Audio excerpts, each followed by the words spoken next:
माका ओळखला तुमचा यमुना गावकार.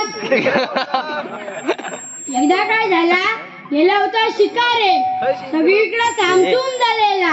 सुळकेच्या डोंगरात गेलोय, तकडे पण सामसूम झालेला. मला किंवा झोपलाय, बायको म्हणता हो उठा उठा, एवढं त्याला डुकरा ओरडतो.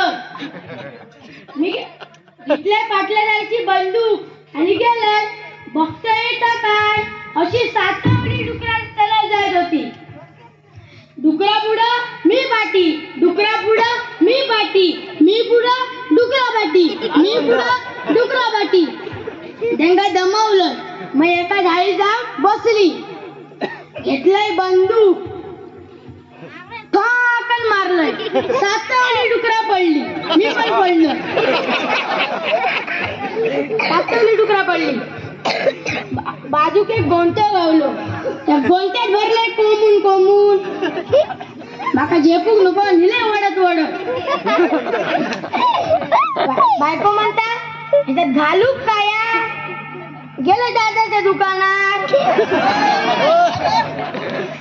दादा सांगले अहो दादा उठा उठा, अहो दादा उठा उठा. दादा उठलो डोळा चोळत.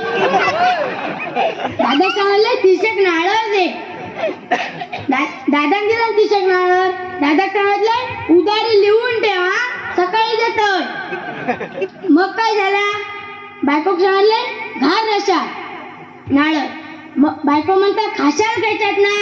गेलं रानाच्या बागेत, रानाच्या आकडी गोटा बांधून काय गेलं रानाच्या बागेत, चढले केळीच्या टेकशात आणि पुरी केळ खडचत आणलं आणि लावले तिशेक पाय लावले वटीवर.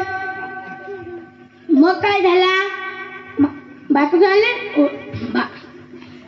भाताचा टोप वाढ. बायकोन घेतला टोप आणि वटला सगळं. मी काय करूचा, घेतलंय खोरा आणि केलंय आळा. बायको सांगले रसो वाढ. बायको म्हणता रसो उकाळता. बायकोन घेतला रसाचं टोप आणि वटला सगळं. माझा एक एवढूसा चेडू होता, माझा एक एवढूसा चेडू होता. एका पण खावसारखा वाटला, एका पण खावसारखा वाटला. मग काय, एका बसवले माझ्या बाजू, माझा पण हावरा. त्यांना काय करूचा, त्याला सांगितलं एका बाजून का, एका बाजून का.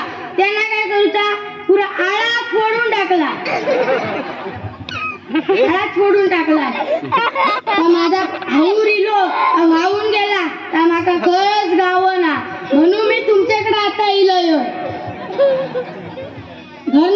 घरपट्ट लिहून ठेवा, वरचो सडो खालचो माड, घर नंबर 420.